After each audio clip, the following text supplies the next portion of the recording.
The NFL and the Tom Brady Deception.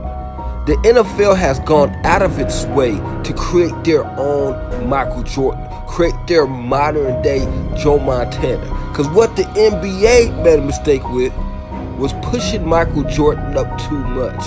And once Michael Jordan went away, nobody wanted to watch the NBA for a while. And that's what the NFL was trying to do with the Joe Montana cover-up. But this is all madness. Tom Brady is not the best player ever. He's not even very good. And that's just the truth. Now, if you go through all this stuff they went through, they've cheated and cheated and cheated just to win a title. And that's correct. Now, how can this man be the best with Tuck Rule, Deflategate, Spygate, and then the best kicker ever winning all your titles for you? That does not make any sense at all. You can fall for the banana in the toe pop if you want to. I'm not going to. This is all madness, this is all wickedness, and it's all to deceive you. And that's just the truth of the matter. There is nothing great about this man. Nothing.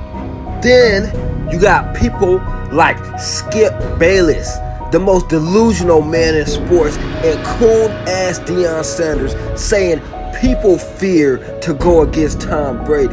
No, people fear to go against the refs and fear what Belichick done cooked up in his bag of tricks and his witchcraft. If you think the NFL or any sport is real for that matter, then you need to go check your brain out or just open your eyes so you can see clearly. Even in boxing, there has to be a knockout. You don't want to leave it in the hands of the judges. That's a known saying in boxing. Then the NFL cheated and went out of its way to push Tom Brady over Peyton Manning, when Peyton Manning is clearly the better quarterback. The same thing they did with Johnny Unitas and Joe Namath. Contrary to people believing that if you ain't cheating, you ain't trying.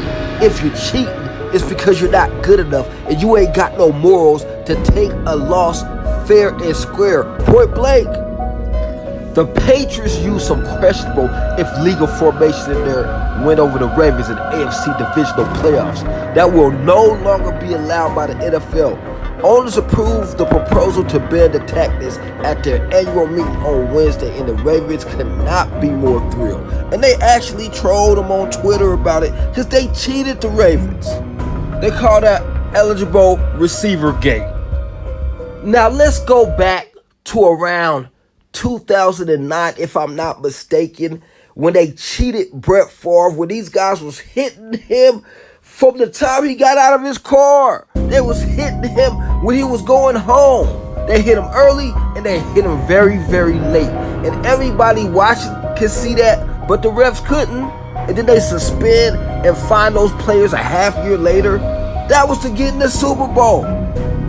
This is what you're partaking in and what you're watching. It's faker than wrestling. At least know what you're partaking in. And if you choose to get enjoyment after it later, then so be it. Now this goes back to what I told you guys when Dwayne Wade, Carmelo Anthony, Chris Paul, and LeBron stood up. And I said neither one of them will ever win a championship. And if they will, it was for stuff like this. But Carmelo's not even in the league no more. This is a good way to know if you're doing right. It's the scriptures. Whether therefore ye eat or you drink or whatsoever you do, do all to the glory of God. And if you're not doing that, you're trying to glorify yourself for a man, you lost. For bodily exercise profited little, but godliness is profitable unto all things, having promise of the life that now is, and of that which is to come. That is what this is about. All praises to the Most High, and y'all stay away from these wicked ass people. Y'all too old to be falling for fairy tales.